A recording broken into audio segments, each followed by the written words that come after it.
Story 1. I didn't grow up wanting to work in a hospital, but bills are bills, and it was either third shift or starving while paying off nursing school. I'm from a small town in Indiana. 2 stoplights, Walmart on the edge of town, that's it. The hospital here is a squat brick building, smells like old coffee and dry bleach.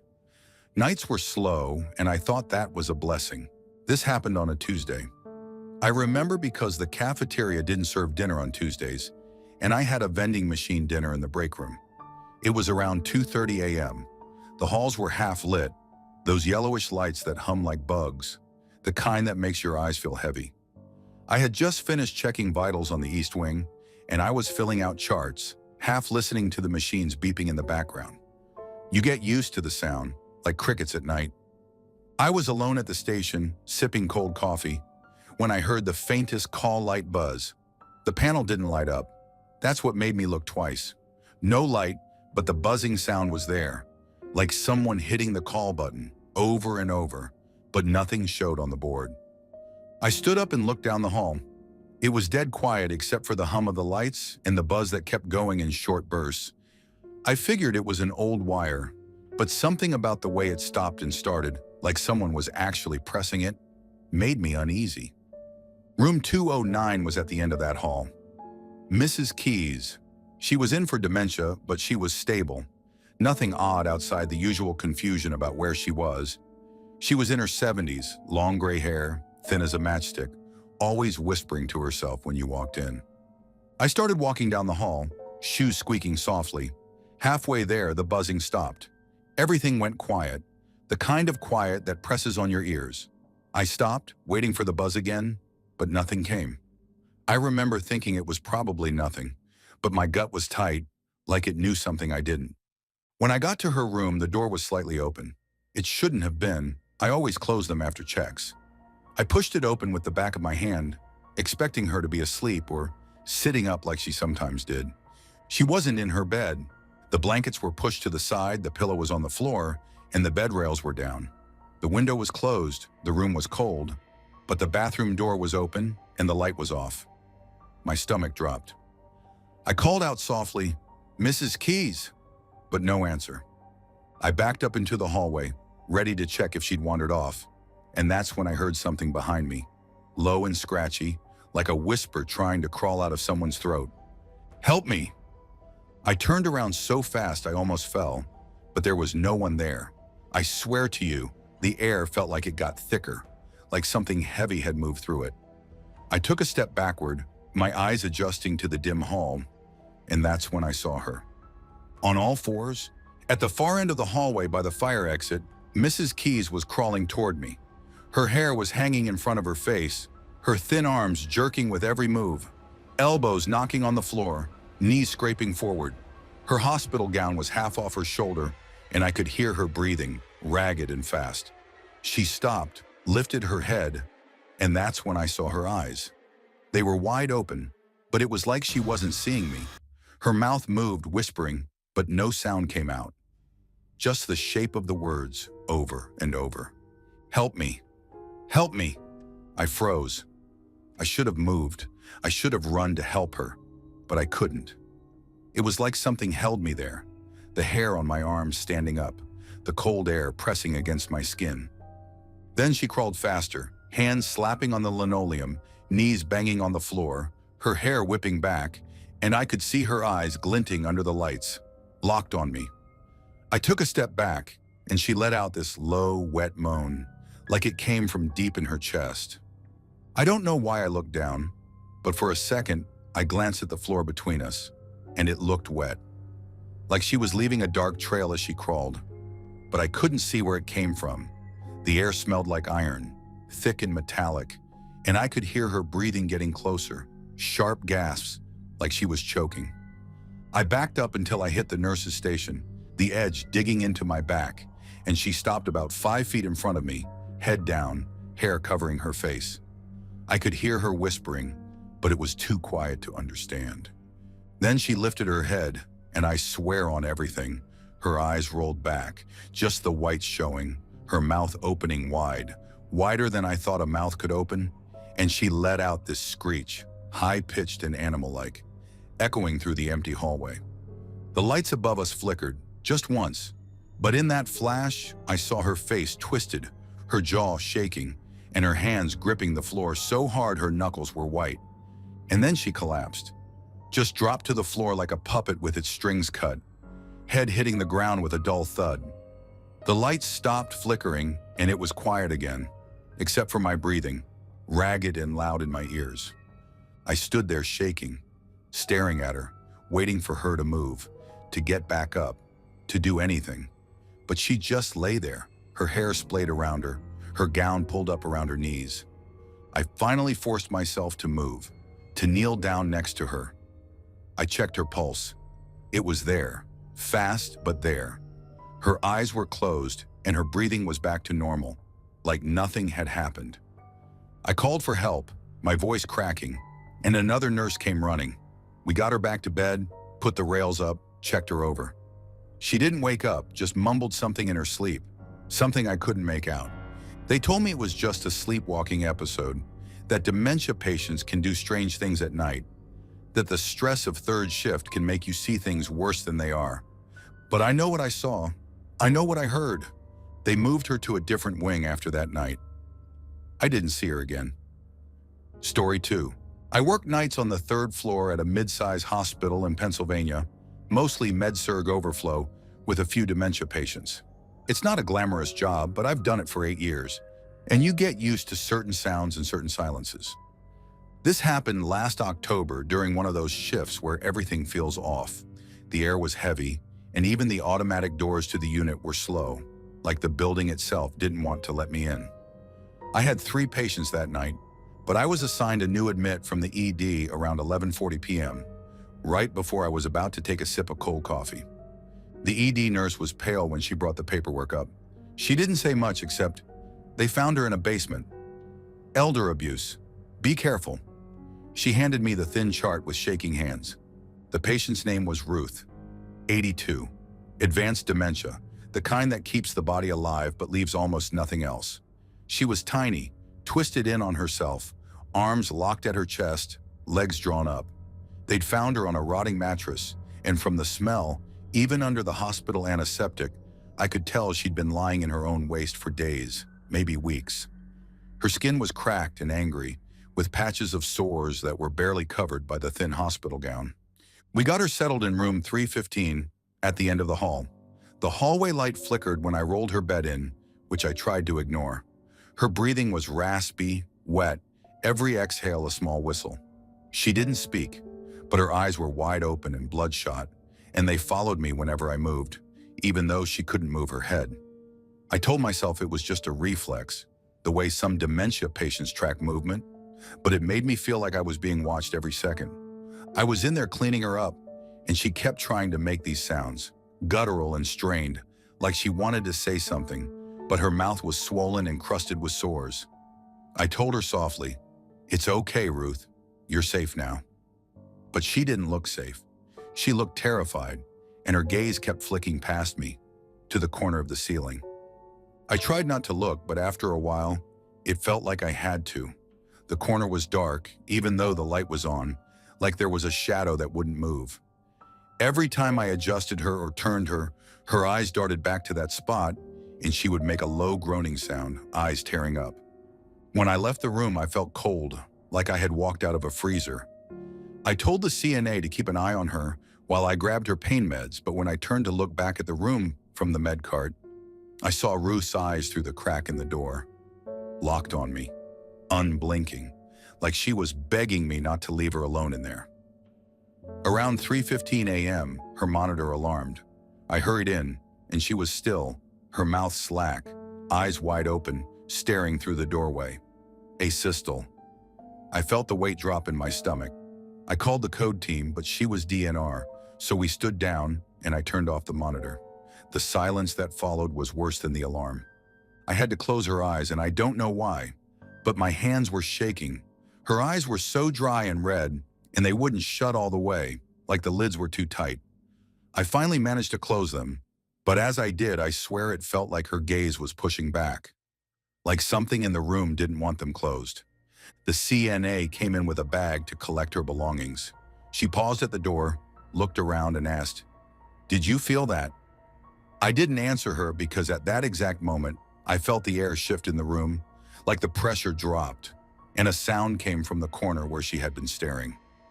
It was like a scraping, soft at first, then louder, like nails dragging across the ceiling tiles. I looked up and there was nothing there, but the shadow in the corner seemed darker, stretching down the wall toward the bed. I stepped back, nearly tripping over the IV pole, and the CNA just stared, her eyes wide. "Do you see that?" I whispered. She didn't answer, but she grabbed my arm, squeezing so hard it hurt. We stood there, frozen, and I watched as the shadow seemed to fold back into itself, pulling up toward the ceiling until it was gone. The room felt normal again, the air warmer, but Ruth's body was still there. Her eyes now closed, but I could feel her presence, like she was still staring from somewhere else. The CNA whispered, "I'm not going back in there alone." I didn't blame her. We left the room, pulled the door shut, and I stood there, breathing hard, trying to steady my hands. I went to chart her time of death, and I swear, just as I clicked the entry in the system, the monitor in her room turned back on for a split second, beeping loudly before going black again.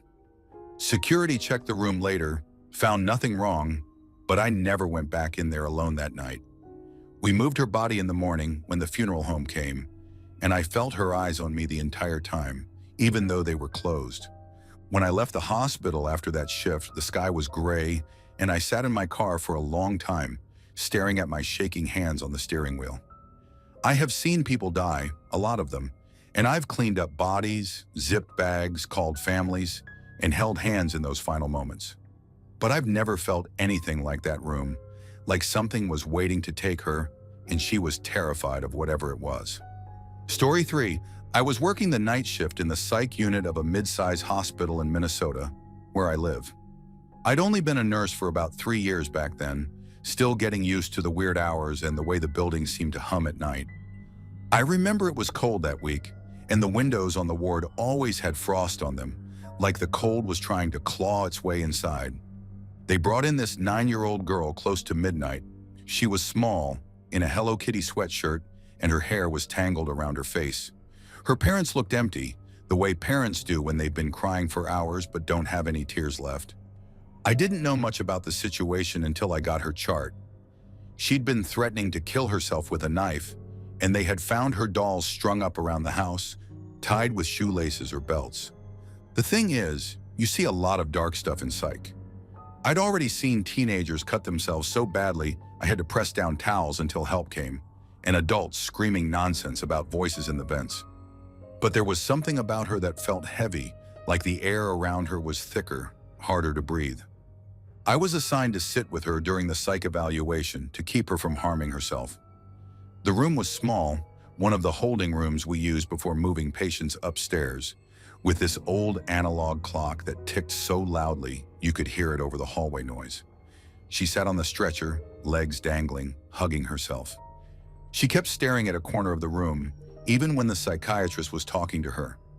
I tried to give her a warm smile to ease her into answering questions, but she just kept looking past me, eyes wide and watery. "Sweetie, can you tell us why you're feeling like you want to hurt yourself?" the psychiatrist asked her softly. She didn't look away from the corner. She opened her mouth, closed it again, and then whispered, "Because they said I'm stupid." The doctor glanced at me. "Who said you're stupid?" She blinked slowly, still not looking at us. "The people in the dark." I felt a cold prickle under my scrubs, like ice water was poured down my back. The room felt darker, even with the overhead lights on. "Are you hearing voices right now?" the doctor asked. She nodded.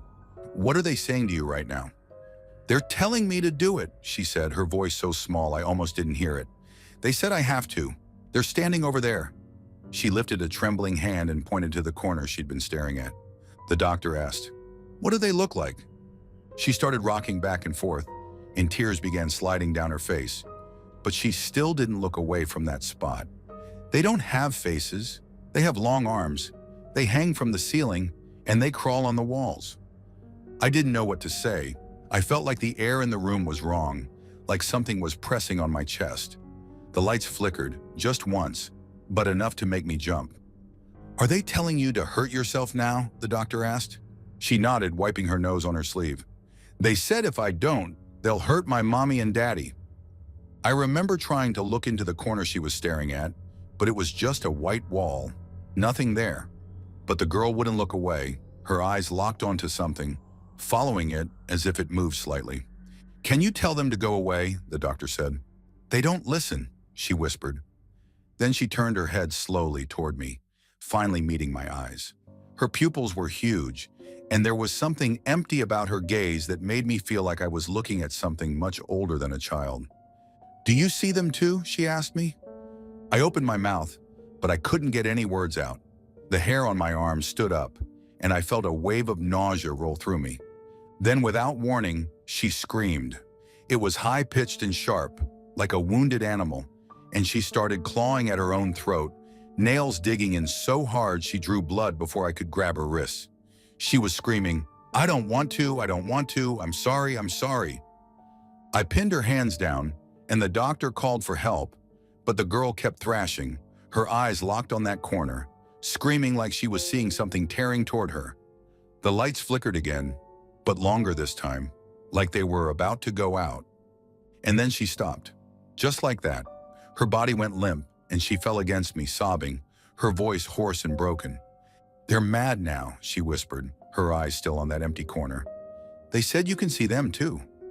I froze. I didn't know what to say, didn't know how to comfort her, because in that moment, I felt it. I can't explain it, but it was like something was right behind me, close enough that I could feel the air shift, like something was leaning over my shoulder, watching her, watching me. The smell in the room changed too, like damp earth and something sweet, rotting. She kept whispering, they're mad," until help came in and we sedated her for her safety. We moved her to the pediatric psych unit upstairs, and I went to the break room to wash the blood off my arms. I couldn't stop shaking. The doctor tried to reassure me, saying it was just her illness, just hallucinations, but I could tell he didn't believe it either. I finished my shift and went home, but that night, when I tried to sleep, I woke up around 3 a.m. to the sound of something tapping on the wall near my bed. Just soft, deliberate taps, like fingernails on drywall. I lay there staring at the corner of my room, half expecting to see something hanging there, arms too long, waiting. I don't work in psych anymore. I moved to a med-surg floor, and I don't take night shifts unless I absolutely have to. People say kids are more sensitive, that they see things we can't. But that girl told me they were mad because I saw them too. I don't know if she was wrong. Story 4. I wasn't even supposed to take that extra shift. I live in Hackney, a flat with paper-thin walls and constant sirens outside, and I just started working nights at St. Bart's to help with rent. I wasn't used to the old hospital's atmosphere. The long, echoing corridors that smelled like damp stone. The way your footsteps followed you, even when you stopped. This happened about 3 years ago, and I've never told anyone properly. I worked on a post-op surgical ward, mostly elderly patients, and we had a skeleton crew that night, just me, another nurse named Rami, and a healthcare assistant, Mel. We just finished handing over from the day shift, and I was refilling IV lines when I saw something that didn't register at first. I was walking past bed 6, near the far end of the ward, and there was someone standing just at the threshold of the old fire doors. I thought it was Mel, but the lights were low, and whoever it was had their back turned, wearing what looked like one of the older-style nurse uniforms. Light blue, crisp cap. They were just standing, not moving. I said, "You all right?" As I passed, expecting them to turn, but they didn't. They started walking slowly down the corridor ahead of me, and I remember thinking, is this a patient out of bed? I sped up a bit to catch up, and when I got closer, I realized something wasn't right. The corridor lights were hitting her in a way that only her head and shoulders were visible, floating just above the level of the fire doors, moving with that slow, steady pace. I stopped dead. She kept moving, drifting, not walking. Her head turned slightly, just enough that I saw part of her profile. a pale face, dark hollows under the eyes, lips slightly open like she was breathing heavily. I backed away, but she kept moving ahead until she reached the end of the corridor and turned left, disappearing without a sound. I just stood there. I can't even explain the feeling. It wasn't like fear you get from a jump scare. It was cold, prickling, like my skin was too tight. The air smelled different, like the dusty smell of an attic, sharp and old. I walked back to the nurse's station trying to look normal. Mel was there making tea and I asked, "Hey, did you see someone walk past just now?" She looked at me. "Who?" "Someone in an old uniform, with a cap and everything." She didn't answer for a second, then quietly said, "You saw her, didn't you?" That's when I found out about the stories. St. Bart's is ancient, bits of it over 1,000 years old. But in the 70s, they gutted and restructured the floors. Apparently, the night nurse people saw was from when the ceilings were higher. So now, with the new floor levels, people sometimes see just her head and shoulders moving, as if she's still walking the old floors, doing her rounds. I didn't want to believe it, but I'd seen it. And then Mel said something that made it worse. She only shows up when someone on the ward is going to die that night. I felt sick. I knew Mr. Carter in bed 6 wasn't well, but he'd been stable during the day. I tried to shake it off, telling myself I was tired, but every time I went down that corridor, I could feel the cold, and I kept checking on Mr. Carter, listening for his breathing. At 3:47 a.m., his monitor started alarming. I ran in and he was gone. Just like that. No signs, no gasping, just gone. After we finished with him, I walked back down that corridor alone, telling myself it was just a story. But halfway down, I stopped. The smell was there again, that dusty attic smell. And I felt something pass close beside me. So close, the hairs on my arms lifted, and the cold went straight through my scrubs.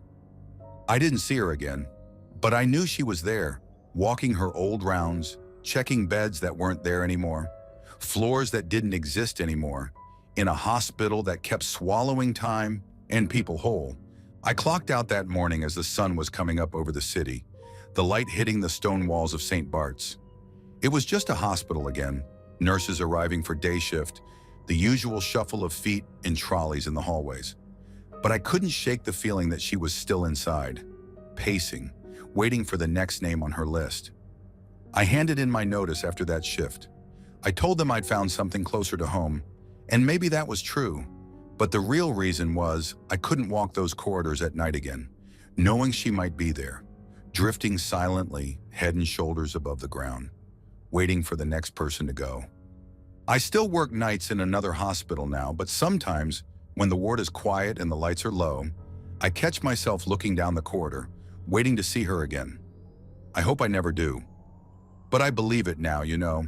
I believe hospitals keep pieces of everyone who passes through, and some never leave, especially the ones who still think they have a job to finish.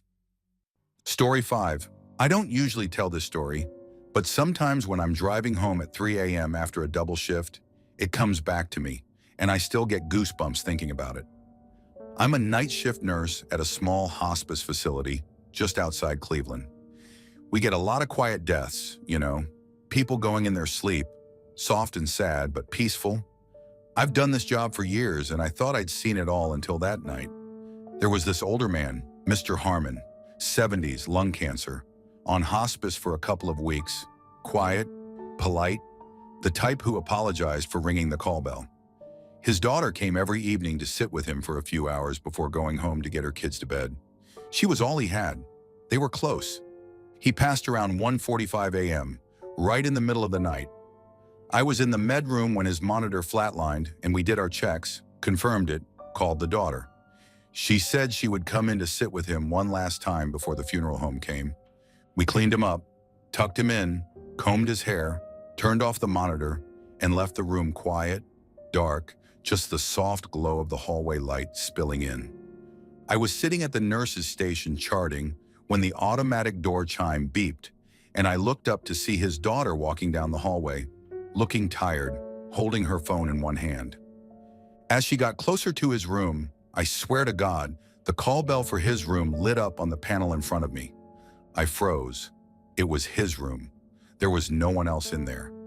I remember just staring at the blinking red light like maybe I was seeing it wrong. Then the nurse aide who was sitting across from me said, "Is that Harmon's room?" I nodded and I felt this cold wave wash over me. The aide looked pale too. We both just sat there for a second, not saying anything, listening to the soft dinging of the call bell.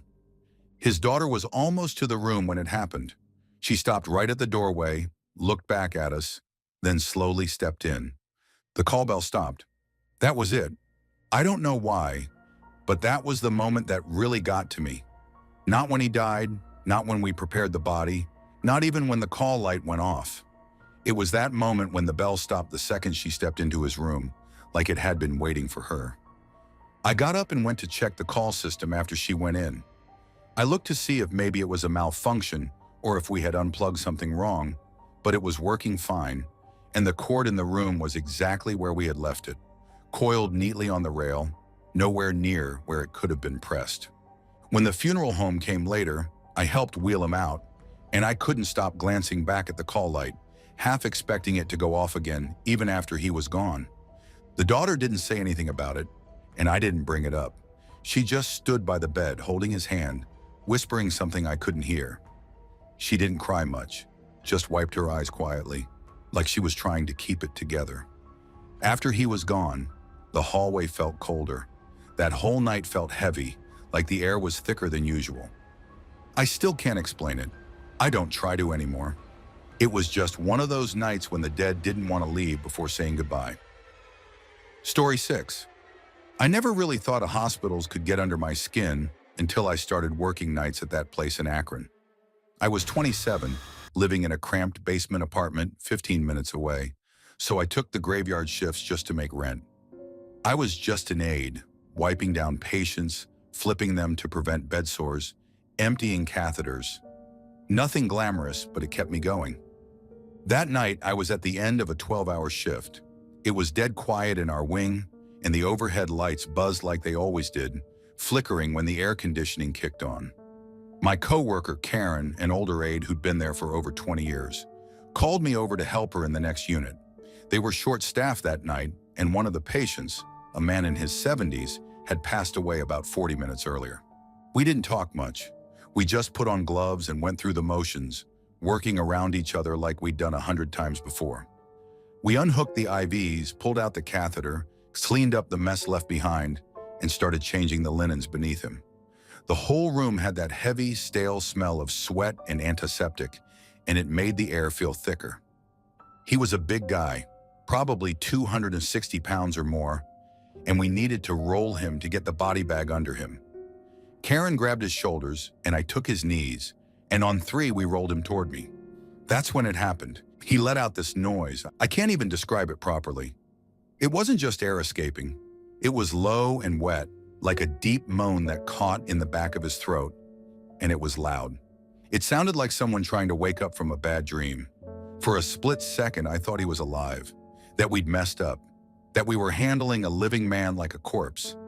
Karen jumped so hard she let go, and the body nearly rolled off the bed toward me. I froze, my heart slamming in my chest, and the whole room felt like it shrank in around us. I could see the color pooled on the underside of his arms and back.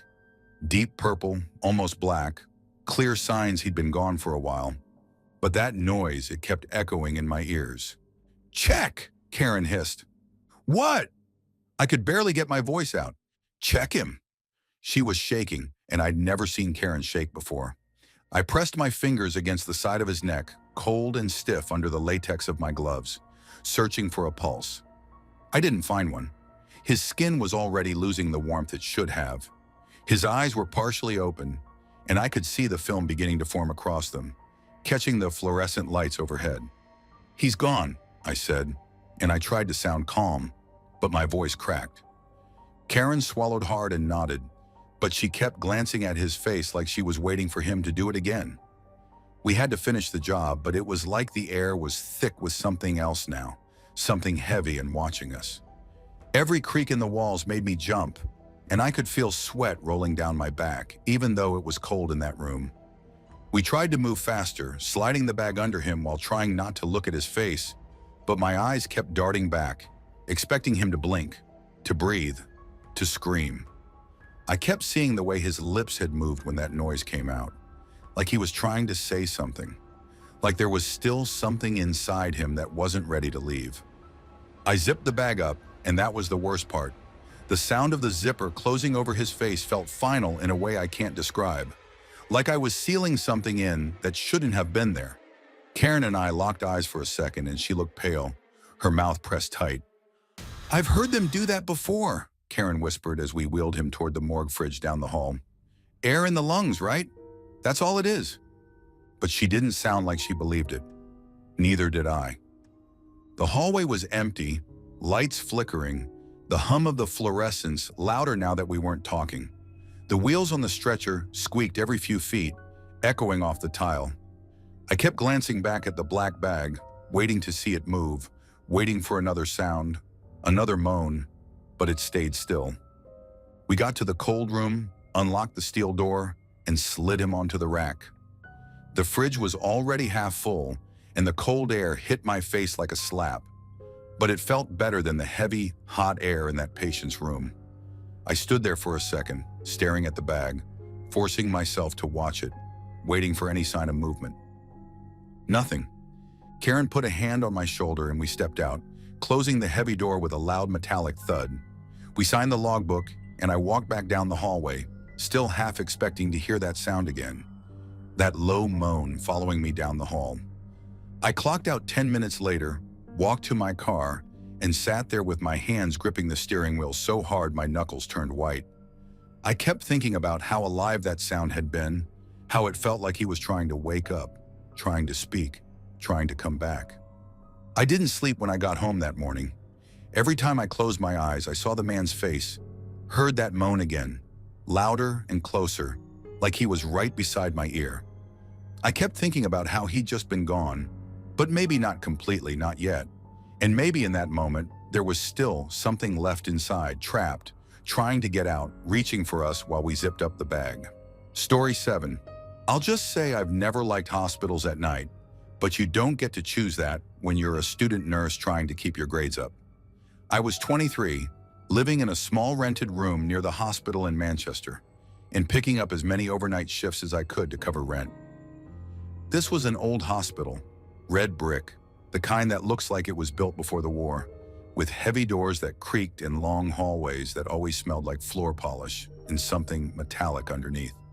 They were renovating one of the medical wards back then, so staff were allowed to sleep in a few of the completed rooms before they opened it again. Some of us would stay over if we had early shifts, and it felt safer than walking home through the cold at 3 a.m. My friend Chloe, another student nurse, said we should take advantage of it, so one night after a late shift, we grabbed 2 of the unassigned patient beds and crashed. I remember I couldn't really sleep. The radiator clanked, and the wind made a whining noise in the vent. Chloe was scrolling through her phone, and we just finished laughing at some meme when she decided to take a quick shower in the attached bathroom before lights out. I told her she was brave, half joking, because that bathroom had one of those big mirrors right across from the door. And even during the day it felt off, like the air was colder near it. She laughed it off, said, "If a ghost comes out, it can shower with me," and shut the door. A few minutes later, I heard the water shut off. I was about to ask if she was done so I could brush my teeth when I heard this noise. It was small at first, like a whimper, but then it turned into a scream so sharp and desperate that it made me jump out of bed before I even realized I'd moved. "Chloe!" I banged on the bathroom door, but she didn't answer, just kept screaming, and I swear to God it was the kind of scream that made me feel like something was in there hurting her. I didn't think. I just turned the knob and pushed the door open. She was on the floor, huddled in the farthest corner from the mirror, her wet hair sticking to her face, her eyes huge, staring past me. She wasn't looking at me, though. She was looking at the mirror, and I saw it. For a second, I thought it was steam, but it wasn't moving like steam. It was standing there in the reflection, facing us, but there was nothing in front of the mirror in the room itself. It was like a figure, tall, thin, with shoulders hunched unnaturally high, its head bent as if it was trying to see something on the floor. There was no face, just this faint, dark shape, almost like smoke that was stuck inside the glass. And then it moved. It didn't walk or step. It just tilted its head toward me, slowly, and I saw where a face should have been, the glass fogging right where the eyes would have been. It felt like it was looking right at me, and I felt this pressure in my chest like I couldn't breathe, like the air got sucked out of the room. Then it was gone. It didn't fade like mist. It just wasn't there anymore. The mirror was empty, except for our reflections. Both of us frozen, Chloe still on the floor, and me standing in the doorway shaking so hard I had to hold on to the sink. Chloe was crying, and I didn't know what to say. I helped her up, and she kept saying, "It was there. It was there. It was right there," over and over. She wouldn't look at the mirror, and honestly, I couldn't either. We got out of that bathroom so fast we didn't even turn off the light.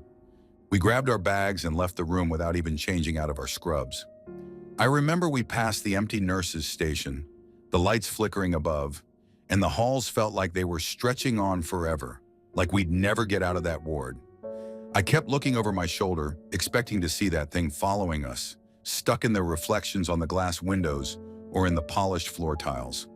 When we got outside, Chloe was shaking so hard she couldn't get her words out, and we just stood there under the cold security light, breathing like we'd been running.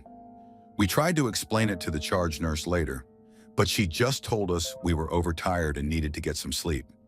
No one took it seriously, but I know what I saw. I know it wasn't just steam or a shadow or whatever excuse people want to tell themselves so they can sleep at night. It was there, inside that mirror, looking at us like it was waiting for something. And the worst part was that feeling, like it wanted to get out. Neither of us ever slept in that ward again. Even when it reopened, I avoided that bathroom like the plague. I'd go to another floor if I had to.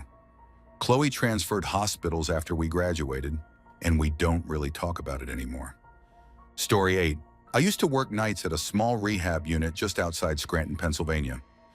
I'd moved there from Pittsburgh, trying to get away from some family stuff, and the night shifts were quiet enough that I could drink coffee in the hallway, chart in peace, and watch the foxes run by the back fence around 3 a.m. It was an old building with flickering lights in the staff kitchen that maintenance never bothered to fix, but you got used to it.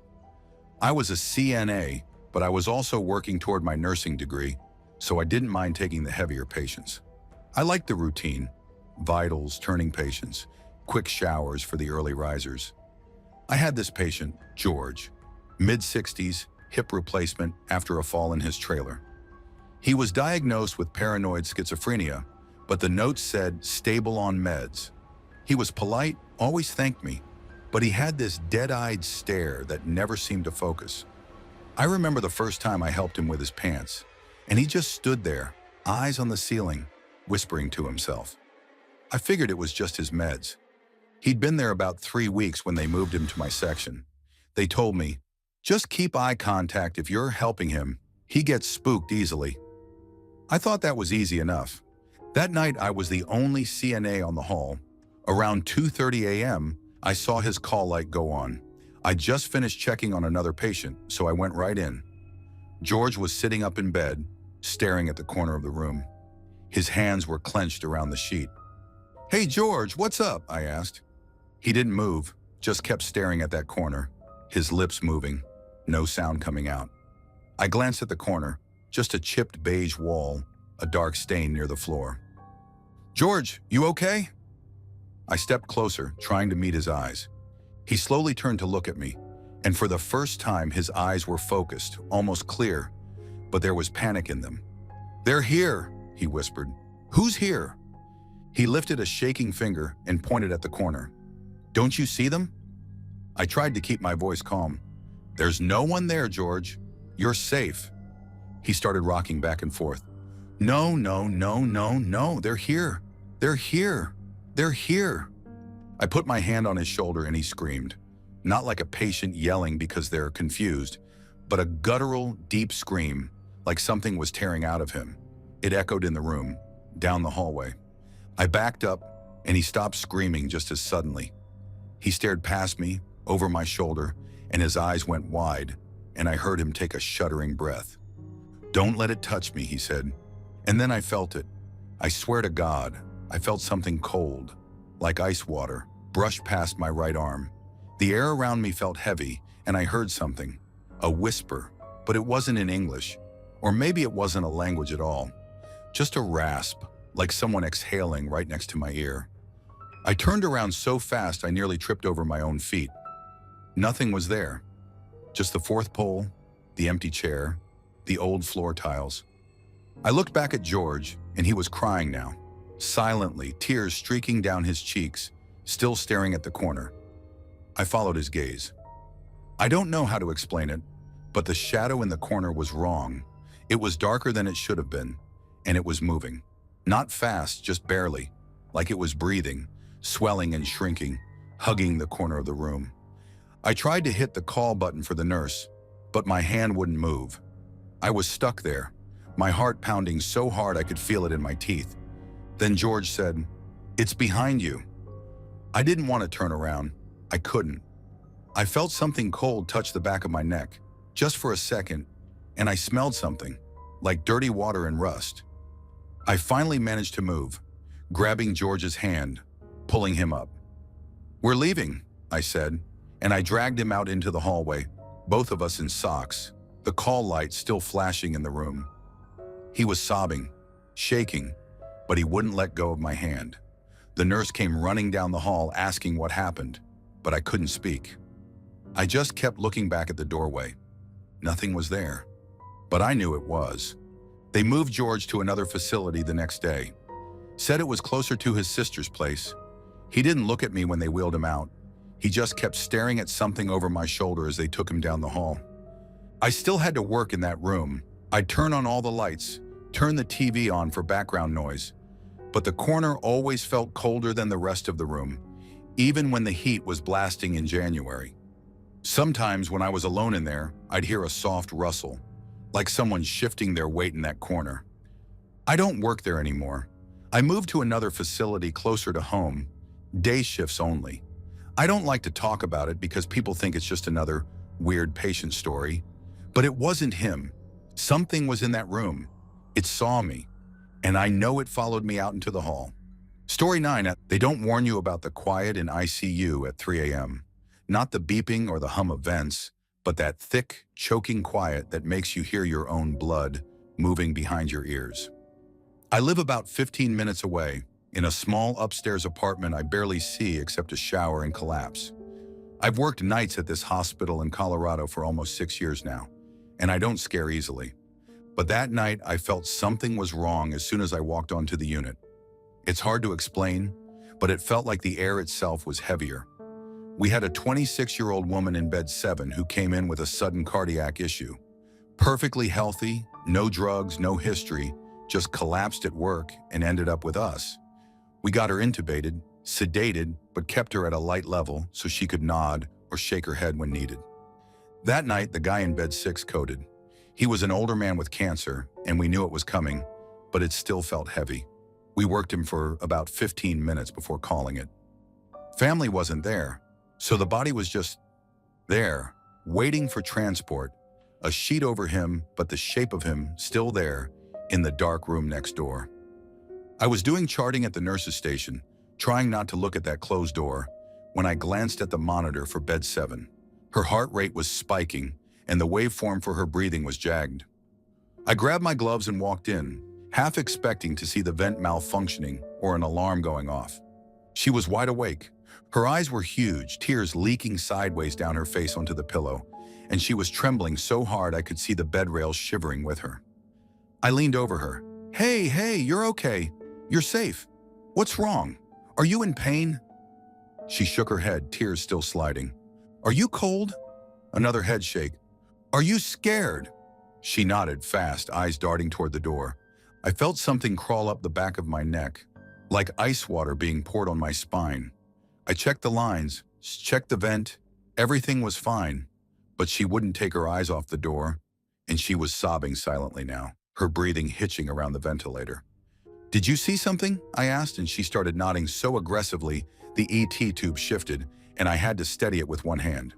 Okay, you saw something," I said, trying to keep my voice calm, even though my own heart was pounding. She lifted her hands slowly, trembling, and pointed to the corner of the room near the ceiling. My skin crawled. There was nothing there, but the way she was looking, the fear in her eyes made it feel like something was in that corner with us. I pulled the curtain shut tighter around her bed, glancing back at the monitor. Her heart rate was spiking even higher, alarms starting to chirp, but she wouldn't look at me, just kept staring at that spot. I said, "Is it still there?" And she nodded, tears streaming, eyes locked on the corner. I asked her, "What does it look like?" And she mouthed the word, "him." I felt the blood drain from my face. "You see a man?" She nodded. "Can you describe him?" She was shaking, eyes wide, mouth moving, but no sound. So I grabbed the whiteboard we use for yes/no questions and put it in her lap, handing her the marker. Her hand was trembling so hard the letters were jagged, but she wrote, "Bed 6. I felt the room tilt under me. "You mean the man from next door?" I whispered, and she nodded, dropping the marker, eyes still fixed on that spot. The door to her room was closed, curtains drawn, and she was sedated enough that she shouldn't have known anything about him dying. There was no way she could have seen or heard anything. But she saw him.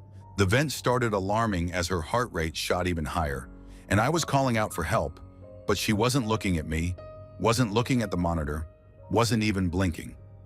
She was looking at the corner, tears still leaking out of the sides of her eyes, her mouth moving around the vent tube like she was trying to scream. Another nurse came in, asking what was going on, but I couldn't take my eyes off that corner either. It felt like something was there, something heavy and cold, pressing down on the room. I could feel it, like the air was thicker, harder to breathe. I tried to calm her down, telling her she was okay, that she was safe, but I could see her eyes tracking something, moving slowly across the ceiling toward the door. And I felt something brush past me, cold and sharp like walking through a freezer. But there was nothing there, nothing to see. Her heart rate started to drop suddenly, alarms blaring, and I had to snap out of it, focusing on the monitor, checking her lines, calling out for the RT to check the vent. But all the while I could feel that cold spot moving toward the door. And then it was gone. Just like that, the room felt normal again, the air felt lighter, and her eyes finally flicked away from the corner to look at me, tears still on her face, but her heart rate stabilizing, the vent alarm stopping. She was okay, alive, but she wouldn't stop crying, wouldn't stop shaking, wouldn't look at that corner again. We never talked about it again. She recovered, got extubated a few days later, and eventually discharged. I wanted to ask her what she saw that night, what exactly she saw in that corner, but I didn't. I couldn't. Sometimes when I'm walking down that hallway at night, I think about the way she looked, the terror in her eyes, the way she mouthed him. I think about that cold, heavy feeling in the room, the way it moved past me like a shadow, like something brushing against you in the dark. I've seen people die in that hospital. I've seen things that will stay with me forever, the kind of things that make you lie awake in the mornings when you get home from a night shift, staring at the ceiling, too tired to sleep but too wired to rest. But nothing has ever scared me the way that night did. Nothing has ever felt so real, and I still don't know what she saw in that room. Story 10. I've always liked working night shifts. Less chatter, less small talk, less noise in general. I'm 32, live alone in a small apartment 10 minutes from St. Luke's, and I work dispatch in the basement of the hospital. No windows, cement walls, constant hum of the old ventilation. It's weird, but I like it. This was last fall, maybe October. I don't remember the exact day, but I remember it was raining hard that night, pounding on the loading dock doors, water dripping through a leak above the far corner of the ceiling, hitting the tile in slow, steady plinks. I had my radio, the lights were buzzing a bit, and I was going through the upcoming patient transfer list, half listening to dispatch chatter upstairs. Around 2:30 a.m., the intercom crackled. Code yellow, mental health floor, missing patient. I glanced at the monitor with the small black and white camera feed from the staff-only hallways. The camera outside my office showed nothing, just a grainy view of the concrete corridor, the soda machine blinking in the dark. I didn't think much about it, just logged the code yellow in the system and went back to work. It happens sometimes.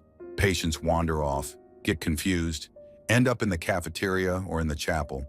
But the basement is badge access only, and I'm the only one in that corridor on nights. About 10 minutes later, I heard a sound at my door. Not a knock. It was the handle rattling, slow, cautious at first, then harder, twisting back and forth. I froze, my hands hovering over the keyboard, listening. The key code panel beeped, like someone was pressing random numbers. Then silence, and I waited. My heart was hammering so hard I could hear it in my ears. I stood up slowly, took off my headset, and moved to the door as quietly as I could. There's a peephole, but it's old and the glass is foggy. I leaned in, holding my breath. There was a man sitting on the floor across the hallway, right under the camera. He was wearing a thin hospital gown, bare feet, legs drawn up to his chest, arms around them. His head was down, but I could see wet, matted hair, and his shoulders were jerking like he was sobbing.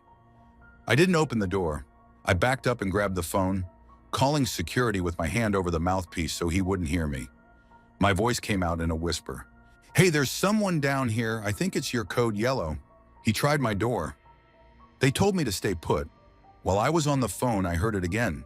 The handle rattling, not hard but slow, like he was testing it, pressing his ear against the door to listen for me. I backed up further, holding the phone, trying not to make a sound. The lights in the hallway flickered. They do that sometimes, nothing special, but in that moment, it felt wrong. Then I heard him talking, low, fast, almost chanting. At first, I couldn't catch any words, just the rhythm, like a child whispering to himself. I moved closer to the door, just enough to hear, "Let me in, let me in, let me in, let me in, let me in." Over and over, I swallowed, my mouth dry, and whispered to the security dispatcher, "Please hurry." They were already on their way, but it felt like forever. Then he stopped. Silence. I leaned into the peephole again. He was standing now, right in front of the door, his face so close I could almost see his breath fogging the other side of the metal. He was staring straight into the peephole, his eyes wide, pupils huge, skin pale under the flickering fluorescent lights. Then he smiled. I stumbled back, dropping the phone. It hit the floor with a clatter, but I didn't bend down to pick it up. I couldn't take my eyes off the door, half expecting it to fly open, even though it was locked. He started knocking. Slow, deliberate knocks, 5 of them, evenly spaced. Then nothing. I held my breath, listening, every muscle tight. Suddenly, he screamed. It wasn't a normal scream. It was high-pitched, ragged, almost inhuman, like something tearing apart inside his throat. I could hear him slamming his fists against the door, kicking it, screaming words I couldn't understand, or maybe they weren't words at all. Then I heard other voices, security, shouting, radios crackling, the sounds of a struggle. They dragged him away. I didn't open the door, but I heard him as they pulled him down the hallway, still screaming, laughing, sobbing, babbling something about the dark, and they're in the vents, and I see them. I see them. Then it was quiet again, except for the buzzing lights and the rain outside. My phone was still on the floor, the line dead. I picked it up and hung it up, sat back down, and just stared at the screen for a while. I didn't finish my paperwork that night. I just waited for my shift to end, listening, thinking I might hear him again outside the door, or see his face in the foggy peephole. When my relief came in the morning, I didn't tell them everything. Just that security had removed the missing patient and that he tried the door. They nodded, said it happens sometimes, but they didn't see the way he looked at me through the peephole, like he was seeing something behind me, smiling like he was looking at someone else standing in the room.